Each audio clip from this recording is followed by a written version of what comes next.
नालो मारींदे आहे। मुंहिंजे घरवारे जो नालो सरफराज़ सूमरो वल्द लुत्फ़ अली सूमरो आहे। मुंहिंजी शादी खे 3 सालनि जो अरसो थी चुको आहे ऐं मुंहिंजो मुड़ुसु काफ़ी अरसे खां मूं ते तरह तरह जो तशदुद कंदो रहंदो हुयो, जंहिंखां तंग अची मां हिकिड़ी प्रेस कॉन्फ्रेंस कई हुई ऐं उनखां पोइ हिननि प्रेस कॉन्फ्रेंस जे नतीजे में मूं ते वरी तशदुद करे मूंखे पंहिंजे माउ पीउ जे घर छॾे आया हुया ऐं पोइ उनखां पोइ मां पंहिंजे पीउ सां गॾिजी वापसि आयमि पंहिंजी नौकिरी बचाइण जे करे, त जीअं मां पंहिंजे ॿारनि जो गुज़र सफ़र पंहिंजे ख़र्चे ते करे सघां।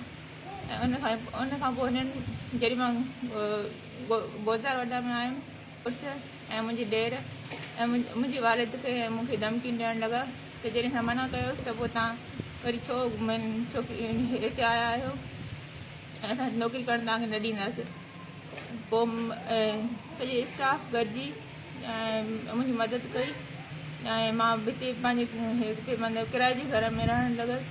मुंहिंजो साथ ॾिनो जंहिंजे करे मां पंहिंजी नौकिरीअ खे हलाए सघियमि। मुंहिंजी अॼु जी प्रेस कॉन्फ्रेंस करण जो मतिलबु इहो आहे त मुंहिंजो ॾेर इल्ताफ़ ऐं मुंहिंजो मुड़ुसु मूं ते कूड़ा केस करणु ऐं मूं मथां घटिया इल्ज़ाम हणणु ऐं मूंखे कूड़नि केसनि में फसाइण जी कोशिशि करे रहिया आहिनि। त जान खे उन्हनि मां ख़तरो आहे।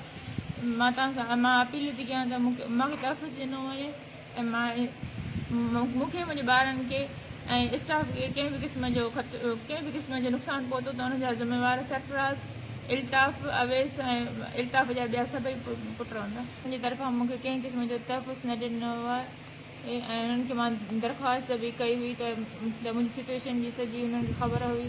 जहिड़ी तरह सां मूं ते हमिलो थियो हो मूंखे को तहफ़ुज़ न ॾिनो वियो आहे ऐं मां अपील थी कयां सेक्रेटरीट खां त उहो मुंहिंजी ट्रांसफ़र कराची करनि त जीअं मां पंहिंजी नौकिरी कंटिन्यू